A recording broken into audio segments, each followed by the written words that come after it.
নমস্কার বন্ধুরা, সবাই কেমন আছো? আশা করি সবাই খুব ভালো আছো আর আমিও খুব ভালো আছি। আবার একটা নতুন রেসিপি নিয়ে এসেছি আজকে আমি। এটা হচ্ছে লাউ পাতার পকোড়া কিংবা লাউ পাতা ভাজা। তো এখানে দেখুন আমি খুব সুন্দর কচি কচি লাউ পাতা নিয়ে নিয়েছি এবং এগুলো আমি ধুয়ে নিয়েছি। আর এখানে আমি মুসুর ডাল ভিজিয়ে রেখেছিলাম। আর এখানে নিয়েছি আমি পেঁয়াজ কুচি, তার সাথে নিয়েছি আমি কাঁচা লঙ্কা, তার সাথে নিয়েছি আমি নুন, গোলমরিচের গুঁড়ো, ধনের গুঁড়ো, হলুদ, লঙ্কা গুঁড়ো। এখানে আমি এবার এগুলো একে এক একদমই একদম মিক্সিতে বেটে নেবো। মুসুর ডালটা আমি সকালে ভিজিয়ে রেখেছিলাম, বেশিক্ষণ ভেজাতে হয়নি, দানাগুলো ছোট ছোট তো। তো আপনারা আপনাদের ইয়ে মতো সময় মতো ভিজিয়ে দেবেন। তো এখানে পেঁয়াজ কুচিটা দিয়ে দিলাম, আর আমি একটু ঝাল খাবো বলে লঙ্কাটা বেশি দিলাম। ঘরে বাচ্চারা খেলে ঝালটা একটু কম দিয়ে দেবেন। আর এখানে গুঁড়ো মশলাগুলো আমি অ্যাড করে নিলাম।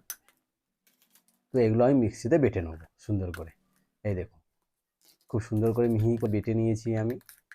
এবারে আমি কি করব, এই পাতাগুলোর আমি ডালগুলো একটু ছোট ছোট করে কেটে নেবো। ডালগুলো একটু রাখবো, কেননা তোলার সময় সুবিধা হবে। এই দেখুন আমি এখানে খুব সুন্দর করে উপরে শিরাটাও ফেলে দিলাম, একটুখানি খারাপ ছিল জায়গাটা। তো এবারে আমি এখানে চামচের সাহায্যে ডালগুলো আমি লাগিয়ে নেব সুন্দর করে। হাত দিয়েও লাগানো যায়। আমি প্রথমে চামচ দিয়ে ট্রাই করছিলাম যে চামচ দিয়ে সুন্দর হয় কিনা দেখি। তো আমি এগুলো ডালটা সুন্দর করে লাগিয়ে নেবো। এবারে পাতাটা আমি ফোল্ড করে নেব দু সাইড দিয়ে। এই দেখুন, এই সাইড দিয়েও ফোল্ড করে নিলাম, আবার আমি এই সাইড দিয়েও ফোল্ড করে নিলাম। দিয়ে আমি পুরো ডালের ডালের বাটাটা আমি পুরো সুন্দরভাবে মিশিয়ে দেবো। দিয়ে সামনেটাও ফোল্ড করে দিলাম। কত সুন্দর একটা পিঠের আকারের মতো একটা ভাজির মতো হয়ে গেল সুন্দর করে। আপনারা বাড়িতে ট্রাই করবেন, নিশ্চয়ই ভালো লাগবে। আর আমার রেসিপি রান্না যদি আপনাদের ভালো লেগে থাকে, তাহলে আমার চ্যানেলটা একটু সাবস্ক্রাইব করে দেবেন, লাইক করে দেবেন এবং অন্যকে দেখার সুযোগ করে দেবেন। পেছন দিকটাতে আপনারা দিতেও পারেন, নাও দিতে পারেন। আমি একটা দুটোতে লাগিয়ে দেখলাম কীরকম লাগে, আবার কয়েকটাতে আমি দিও নি। তো সেটা এবার আপনারা যা ভালো বুঝবেন সেই মতো বানাবেন। দিয়ে আমি একে একে এখানে সব পাতাগুলো বানিয়ে নেবো। আমি প্রায় 8-10টা মতো বানিয়েছিলাম। মানে এগুলো কম বানালে ভালো লাগে না, এগুলো একটু বেশি বানাতে লাগে, কেননা গরম ভাতের সময় খাওয়ার সময় কম পড়ে যায়। আমি ডিউটি থেকে আসি, এসে আমি কিছু না কিছু একটা করে বানাতে থাকি। তো আমার চ্যানেলটা কিছুতেই গ্রো করছে না, কিছুই হচ্ছে না। সাবস্ক্রাইবও সেরকমভাবে আসছে না, লাইক কমেন্টও আসছে না ঠিকমতো। তো মাঝে মাঝে মনটা খুব খারাপ লাগে যে এত সুন্দরভাবে করি, মানুষ দেখে না, কারো হয়তো পছন্দ হয় না। চেষ্টা করে যাচ্ছি। আপনাদের যারা যারা দেখেন তাদের ভালোবাসা, কিছু মানুষ তো আমাকে ভালোবাসে। এই কদিনের মধ্যে কিছু মানুষ আমার পরিচিত হয়ে উঠেছে, যারা আমাকে সাপোর্ট করে। তাদেরকে বলবো তোমরা তোমাদের সবাইকে যেন দিয়ে সাপোর্ট করাবে আমাকে। তো আমি এখানে গ্যাসটা জ্বালিয়ে নিলাম, দিয়ে তাওয়াটা পরিষ্কার করে নিলাম। তো আমি এটা আজকে কড়াইতে করবো না, তাওয়াই করবো। তো আমি এখানে তেল দিয়ে দেবো তাওয়াটার মধ্যে।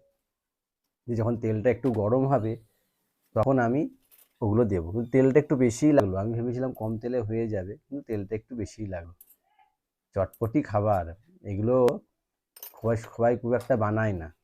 এই দেখো, লোকে সবাই আলু ভাজা, বেগুন ভাজা, পটল ভাজা এইসব করে, কিন্তু এরকমভাবে লাউ পাতা ভাজাটা খুব কম মানুষ করে। হ্যাঁ, ভর্তাটা করে, ভর্তাটা আমিও এরপরে একদিন করব। এই দেখুন আমার এখানে তাওয়াটাতে 4টে মতো ধরেছে, কেননা উল্টাতেও অসুবিধা হবে বলে আমি 4টে মতো দিয়েছি। এই দেখুন, আর বেশি আঁচে এটা ভাজবেন না, তাহলে কি হবে, পাতার এক সাইডটা জ্বলে যাবে, পুড়ে যাবে, সেটা ভালো লাগবে না। একটু সবুজ সবুজ থাকলে ভালো লাগবে। আমি এখানে এক পিঠ দিয়েছি, এক পিঠে দিইনি, ভিতরেই দিয়েছি, কেননা দেখতে সুন্দর লাগবে। দুটো পিঠে দিয়ে দিলাম, কি হচ্ছে, কালারটা ভালো লাগছে না দেখতে। দুদিকেই ডাল দিলে ভালো লাগছে না, তাই আমি একদিক দিয়ে ডাল দিয়েছি, পেছন দিকটাতে আর ডালটা দিইনি। এই দেখুন ভাজাটা হয়ে গেছে। ডালের দিকের ভাজাগুলো একটু লাল লাল খরা খরা হয়েছে, আর যেদিকে পাতাটা দেওয়া আছে সেদিকের পাতা সবুজ সবুজ আছে। এই দেখুন আমার হয়ে গেছে এখানে ভাজা।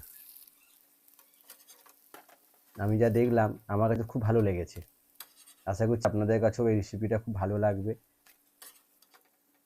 আর আমার এখানে যদি অন্য কোনো রেসিপি আপনারা দেখতে চান, তাহলে আমাকে কমেন্টে জানাবেন। যদি সেই রেসিপিটা আমার জানা থাকে, তাহলে আমি নিশ্চয়ই আপনাদেরকেও দেখাবো। এই দেখুন হয়ে গেছে আমার লাউ পাতার পকোড়া কিংবা লাউ পাতা ভাজা। নমস্কার, ধন্যবাদ।